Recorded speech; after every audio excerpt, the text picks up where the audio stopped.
Ciao amici, ma chi ha mai detto che per avere un bell'inchiostro bisogna spendere tanto? Per avere delle belle sfumature, una bella tinta, una bella saturazione bisogna metter mano al portafogli? No, non è assolutamente vero. Il Pelikan 4001 turchese ci ricorda quel motto: poca spesa, tanta resa. Eccolo qua, in tutte le sue belle, magnifiche sfumature. Il 4001 non ha bisogno di presentazioni, sappiamo che è uno degli inchiostri più reperibili sul mercato, magari non proprio questa tinta, ma il Royal Blue è quello che insomma ha fatto un po' la storia di tutti i licei, di tutte le scuole primarie quando si usa e si usava la penna stilografica. Il turchese, ma in questo senso mi ricorda un pochettino anche il turchese della Lamy, cioè di quelle tinte delle linee basi che fanno i baffi, pelo e contropelo a linee molto più care e blasonate, magari della stessa azienda. In questo caso il Pelikan 4001 turchese si confronta, direi quasi direttamente, con l'altrettanto valido e caratteristico Topaz della linea Edelstein. Ma cominciamo con ordine. L'ho caricato su una penna, guarda un po', la Aurora Amare, visto che questo turchese ci porta all'estate, alla bellezza del mare, di questo blu così pervasivo, e cominciamo però ad osservare nel calamaio che cosa vediamo, cioè la nostra analisi sensoriale. Innanzitutto posso dirvi che si vede subito un calamaio che non appare incrostato, sebbene sia un po' fuorviante, nel senso che non crea otturazioni, incrostazioni, no, però è uno di quegli inchiostri, il pigmento azzurro, il pigmento turchese, è uno di quegli inchiostri, di quelle tinte, di quei pigmenti un po' coriacei, serve un po' per mandarli via dal pennino, dall'alimentatore, tenderebbero così, si abituano bene, stanno bene e resterebbero lì. Quindi invece di un bagnetto ne serve talvolta persino due. Credo siano visibili anche con questa camera le varie e intense sfumature magenta che caratterizzano questo inchiostro, ricco di shading, ricco di quasi, lo chiamerei quasi bicomponente, da quanto si riesce ad osservarlo soprattutto da liquido, quindi ancora fresco, poi si assesta e sparisce, ma con i pennini, quelli un po' corposi e le carte appropriate, effettivamente lascia questa ampiezza di gamma notevole, un inchiostro che è entrato presto a far parte dei miei preferiti, una di quelli evergreen, che insomma è un colore azzurro che resta nelle mie grazie.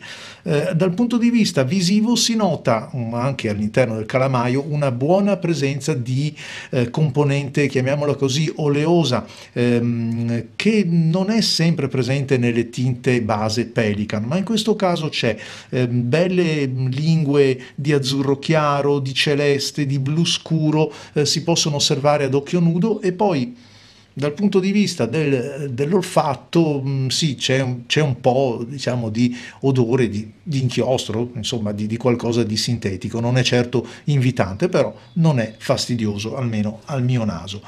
Lo metto alla prova, ovviamente l'ho provato in lungo e largo prima di parlarvene.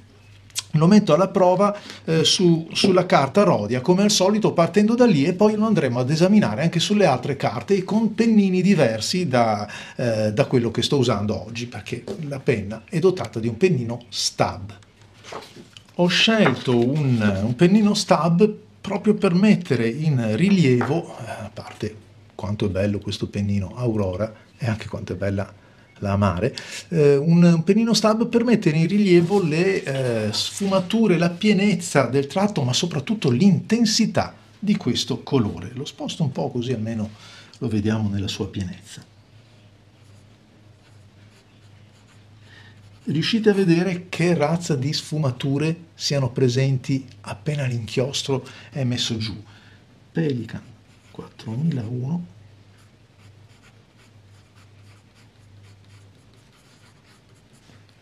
Ma è difficile chiedere di più ad un inchiostro, soprattutto ad un inchiostro che ha un prezzo contenuto, un prezzo onesto, insomma 30 millilitri. Forse si potrebbe dire che magari qualcosina, ci sono inchiostri che fanno anche meglio in termini di prezzo, però qui trovo che ci sia tanta piacevolezza nell'utilizzarlo. La stilografica in questione è la Aurora 88 Amare edizione.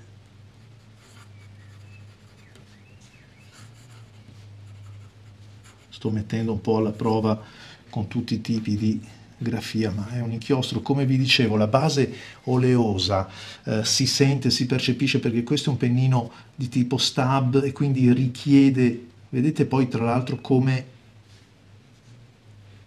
ecco, come ci sia questo ritorno ogni volta che andiamo a premere, a mettere il pennino sulla carta.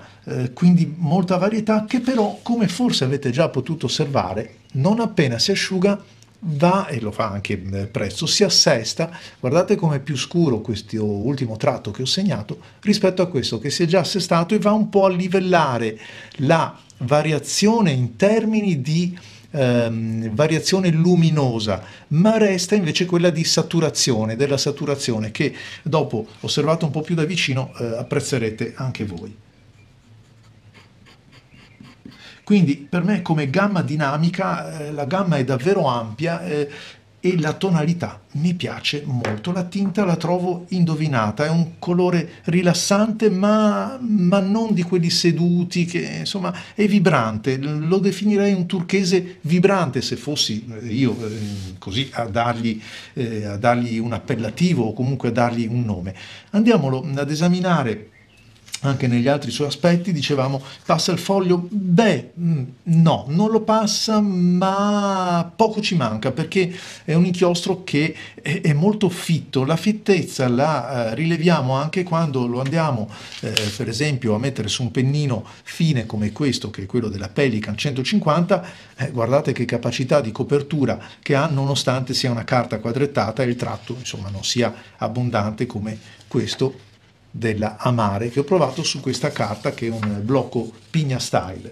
Cominciamo col metterlo a confronto con un altro turchese, quello della Diamine che vedete qui, e invece questo, che è il Pelikan, possiamo notare che sia molto più profondo, mentre questo innanzitutto è un pochettino più chiaro. Profondità perché la fittezza, la capacità coprente del Pelikan è decisamente superiore. Provo a spostarli per farvi vedere anche questa parte più coperta. Il 4001 è un pochettino più scuro, ma sono belli entrambi. La mia personale preferenza va al Pelikan. Lo metto a fianco al Topaz, la serie Edelstein. Qui possiamo notare come il 4001, che è qui a sinistra, e l'Edelstein Topaz, che è a destra, sia però spostato nello spettro, e cioè sia più, secondo me, portato verso l'azzurro, quello del Topaz, quindi meno turchese e anche meno vibrante, ma di una qualità veramente ineccepibile. Mi piace un sacco sia la carica cromatica che l'intonazione che è stata data a questo inchiostro. Qui vediamo il Topaz nella sequenza quella più carica, più fitta, e qui abbiamo il 4001, il turchese. Trovo un po' più elegante l'Edelstein, però funziona così bene ed è così bello questo 4001 che insomma non ne sentirei l'esigenza se non avessi. Qui lo vediamo sul Pigna Style con un pennino fine, non c'è alcun effetto di spiumaggio neanche su una carta tutto sommato economica come questa. Molto diciamo elevata la capacità coprente, ovviamente con un tratto più corposo il problema si presenta meno. Andiamo a vedere se dall'altra parte c'è qualche segno di passaggio, e lo troviamo qui, lo troviamo qui, lo troviamo qui, in corrispondenza di quelle aree dove effettivamente sono andato a calcare un po'. Però usando questa carta ormai da anni come riferimento posso dire che altri inchiostri non passano, quindi è uno di quelli da tenere un po' presente. Lo ascrivo a quello che vi ho detto prima, e cioè che è un pigmento un pochettino coriaceo da eliminare dalle penne, dai pennini, dagli alimentatori. Questo è una prova su un'altra carta, è una carta un po' gialla, quindi si perde quel tono netto e vibrante, lo stacco sul bianco, però anche in questo caso non ha alcun effetto di spiumaggio. Lo mettiamo a confronto invece con carte via via migliori. Allora, eccolo qua per esempio sul Fabriano Ecoqua. Sapete che la Fabriano ha lanciato la nuova Ecoqua, che costa un botto tra l'altro ed è un pochettino diversa da questa, almeno a leggere i dati di targa ci dice che è una carta da 90 grammi, non più da 85. Devo ancora provarla e non so se sono contento che sia stata cambiata oppure no, perché l'Ecoqua è una carta che utilizzo spesso anche per mettere alla prova gli inchiostri, quindi mi piace parecchio. Qui possiamo apprezzare senza dubbio delle sfumature maggiori rispetto a quelle che abbiamo potuto notare sul Pigna Style, a significare che è un inchiostro che ha senz'altro delle frecce al suo arco, e lo metto in diretto riferimento e confronto invece con quello che abbiamo fatto su Rhodia, che ancora di più, come potete vedere, riesce a mettere in risalto queste variazioni di profondità, di saturazione, perché come ho avuto modo di esprimere, la tonalità resta quello, cambia soltanto il fatto che in alcuni tratti l'inchiostro passa, per così dire, due volte.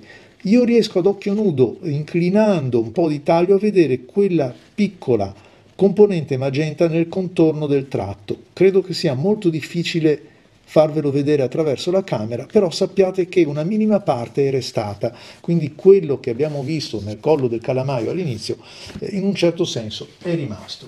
Vediamo la stessa carta, ma questa volta con le righe, stiamo parlando di una Clairefontaine, e anche qui noto le stesse espressioni dovute alla variazione del flusso, quindi di come viene distribuito, che dà una consistente variazione, anche un bell'aspetto creativo al tratto di questo inchiostro. Su queste carte non c'è problema che passi, lo vado a vedere su Ecoqua, che non l'ho fatto prima con voi, su Ecoqua che è un 85 grammi in corrispondenza di questo punto dove ho marcato un pochettino di più la penna, eccolo qua, visto che appunto la penna è Gold Pen, eccolo qua, ci sono ripassato sopra proprio per avere un riscontro, ed eccolo qua che emerge appena.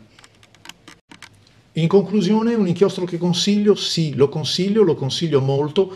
Non ha un prezzo così elevato, può essere la scelta un po' diversa per dare un po' di vivacità ai nostri scritti o cambiare un pochettino, o perché no, se abbiamo un pennino un pochettino più largo della norma, è un modo in più per vedere finalmente la tinta di un inchiostro che i tratti più fini ed extra fini ovviamente mortificano, perché il tratto, come è lecito aspettarsi, è molto più ristretto. Grazie amici, e io vi aspetto alla prossima. Ecco, non è compresa questa nel prezzo del calamaio, è un vero peccato. Ciao a tutti!